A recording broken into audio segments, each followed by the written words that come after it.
Launch titles on new platforms, especially when establishing a new IP, have a tendency to underperform against expectations, and in many ways, Zombil is a perfect example of this.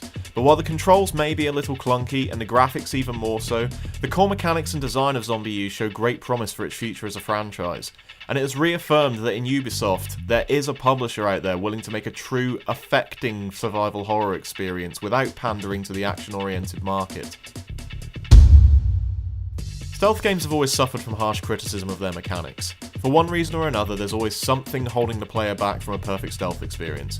In making Mark of the Ninja as a 2D game, and intelligently displaying every piece of information required for the player to avoid any detection at all times, Clay have successfully achieved what is as close to a perfect stealth-oriented game as anyone has ever made, and the visuals, as always with this studio, are masterful. Transformers is one of those franchises that will always drag a select age group of gamers back into the warm comfort of their childhood. I am of that particular demographic in this case, and whilst I realise that Fall of Cybertron is mechanically mediocre, the story, characters, and masterfully executed hell yeah moments throughout the 7-hour campaign pained my face due to an inability to stop grinning like a child that just opened the present they've been waiting all year for.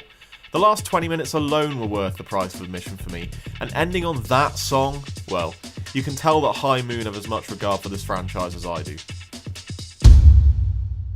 Never before have I played a game with such low expectations going in, and flipped my opinion so drastically upon completion. I adore Binary Domain. I adore everything about it. The gameplay itself is as standard as third-person shooters can get, but the inclusion of JRPG-like menus, incredible character performances, strong writing throughout, and insane plot twists make Binary Domain a game that I could not, in all good conscience, leave out of my top 10 games of 2012.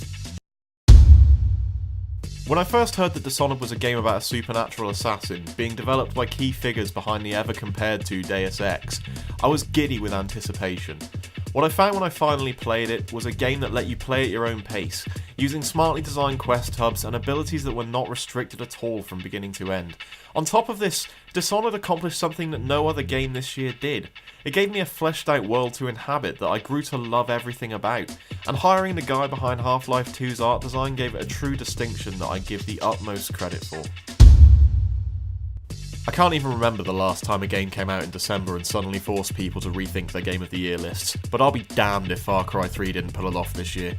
Whilst the character you're forced to inhabit is, without question, the most insipid character in a video game in 2012, the expansive world, combat, ability progression, and vastly improved sneaking mechanic have proved that Ubisoft learned almost every important lesson they needed to from Far Cry 2.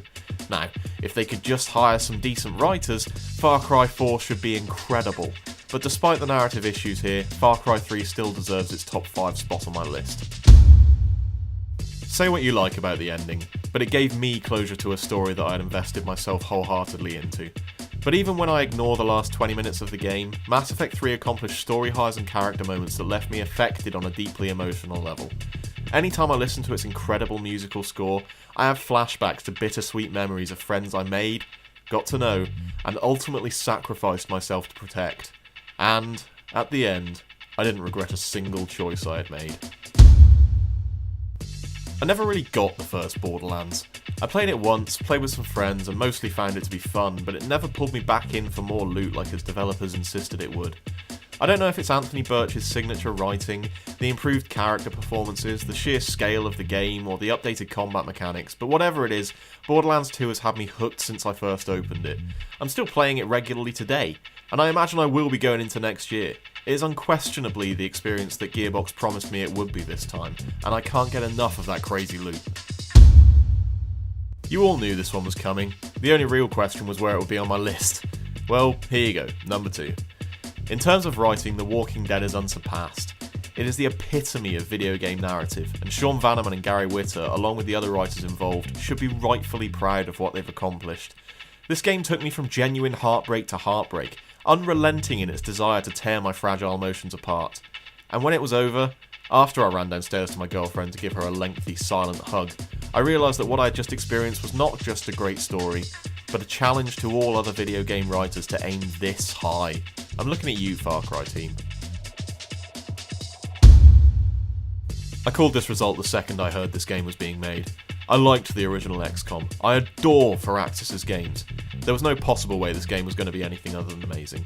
Alright, it's a bit buggy from time to time, but that does not diminish the sheer excitement of moment-to-moment gameplay. I played through with Iron Man mode enabled, allowing only one save to exist. In a game where one careless decision can result in your whole team of veterans getting killed, it made my experience all the sweeter. Even the metagame, the base building and squad management, is intense. XCOM has paved the way for turn-based strategies to be taken seriously again, and it did it by raising the bar to such a height that it seems improbable that anything other than the inevitable XCOM 2 will rival it. In a year of games that seemingly focused on player agency and emergent gameplay, no game accomplished these things on the same level as XCOM. It may not be to everyone's tastes, but it was designed to wholly fit mine.